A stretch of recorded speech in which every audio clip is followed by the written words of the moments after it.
Metro রেলের লাইনের পিলারের বিয়ারিং প্যাড ছিটকে পড়ে এক পথচারীর মৃত্যু হয়েছে। এ নিয়ে আরো বিস্তারিত কথা বলতে আমাদের সাথে যুক্ত হচ্ছেন আমাদের সহকর্মী মোহাইমিনুল খান অপু।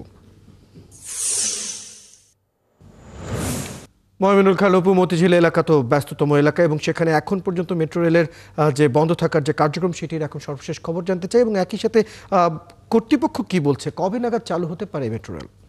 মেট্রো রেল মতিঝিলে রয়েছে আমি এই মুহূর্তে, কিন্তু মেট্রো রেল চলাচল এখন পর্যন্ত আগারগাঁ থেকে মতিঝিল যে রুটটি রয়েছে সেটি কিন্তু এখনও চলাচল শুরু হয়নি। তবে আমরা কিছুক্ষণ আগে পরিচালকের সাথে কথা বলেছিলাম, তিনি বলছেন যে তাদের যে কার্যক্রম সেটি তারা অব্যাহত রয়েছেন এবং তারা চেষ্টা করছেন যাতে দ্রুত নাগাদ এটি তারা চালু করতে পারেন। তবে এর আগে যখন বিকেলে তার সাথে কথা হয়েছিল তিনি যেটি বলছেন যে এটি আজকে নাও তারা এটি করতে পারেন, কিন্তু তাদের চেষ্টা যেটি রয়েছে সেটি কিন্তু অব্যাহত রয়েছে। আপনি দেখতে পাচ্ছেন যে মতিঝিলের যে মেট্রো রেলের গেট সেটি কিন্তু এখন পর্যন্ত তালাবদ্ধ রয়েছে। দুপুর ওই দুর্ঘটনার পরপর থেকে কিন্তু এই মেট্রো রেলের গেটটি এখন পর্যন্ত তালাবদ্ধ রয়েছে এবং পাশে একটি তারা নোটিশ টানিয়েছে। সেই নোটিশটি দেখাতে চাই যে যান্ত্রিক ত্রুটির কারণে যে মতিঝিল থেকে আগারগাঁ পর্যন্ত ট্রেন চলাচল বন্ধ আছে সেটি লেখা আছে এবং নিচে কিন্তু আরেকটু লেখা আছে যে আগারগাঁ থেকে উত্তরা পর্যন্ত ট্রেন চলাচল স্বাভাবিক রয়েছে। এই নোটিশটি টানিয়ে দিয়েই কিন্তু রেখেছেন তারা এখন পর্যন্ত। তবে এই গেটের তালা খুলে দেওয়া হয়নি এবং কখন নাগাদ আসলে এই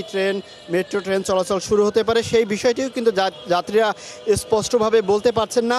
অনেকেই যারা বিভিন্ন রুটে যাবেন তারা কিন্তু এখানে এসে অপেক্ষা করছেন, যেহেতু রাত 10:10 শেষ মেট্রো রেল যেটি এই মতিঝিল থেকে উত্তরার দিকে যায় সেটির অপেক্ষায় তারা এখনও আছেন যে আদৌ তারা আসবে কিনা সেই মেট্রো রেলটি, সেটি কিন্তু তারা এখন পর্যন্ত নিশ্চিত হতে পারছেন না। তবে বিকাল 2:58 সময় কিন্তু উত্তরা থেকে আগারগাঁ রুটের যে মেট্রো রেল চলাচল সেটি কিন্তু চালু রয়েছে, সেটি কিন্তু আমরা অন্য সংবাদগুলোতেও জানিয়েছি। তবে যাত্রীদের যে প্রত্যাশা যে এমন যে দুর্ঘটনা ঘটেছে এর প্রেক্ষিতে কিন্তু তাদের ভিতরে এক প্রকার আতঙ্ক ছড়িয়ে পড়েছে যে মেট্রো রেলের এই দুর্ঘটনায় একজন নিহত হয়েছেন এবং সেই নিহত ঘটনার পরে মেট্রো রেল এখন পর্যন্ত প্রায় দুপুর 12:30 পর থেকেই বন্ধ রয়েছে। আর বাকি যে 4 ঘন্টা সময় রয়েছে সেই 4 ঘন্টার ভিতরে এই চলাচল শুরু হবে কিনা সেই বিষয়টিও কিন্তু তারা নিশ্চিত না। তবে এই ক্ষেত্রে কিন্তু এই মতিঝিলের যে অন্যান্য সড়ক যেগুলো রয়েছে সেগুলোতে কিন্তু যান চলাচল অনেকটাই বিঘ্ন হচ্ছে, যানজটের সৃষ্টি হচ্ছে। যাত্রীরা অন্য মাধ্যমেই তারা কিন্তু তাদের গন্তব্যে ছুটে যাচ্ছেন। তবে এই ছিল মতিঝিল থেকে মেট্রো রেল চলাচলের সবশেষ খবর। মোহাইমিনুল খান অপু, আপনি খবর রাখতে থাকুন। আমরা দেখতে পাচ্ছি বেশ ব্যস্ততম একটি জায়গা, যথেষ্ট যাত্রীরাও রয়েছেন অপেক্ষায়। আশা করব যথাযথ সময় মেট্রো রেলের কার্যক্রম আবার শুরু হবে। দর্শক, আমাদের সাথে যুক্ত ছিলেন আমাদের সহকর্মী মোহাইমিনুল খান অপু, মতিঝিল থেকে জানাচ্ছিলেন এখনকার মেট্রো রেলের যে কার্যক্রম বন্ধ রয়েছে সেটির সর্বশেষ খবর আমরা তার কাছ থেকে জানছি।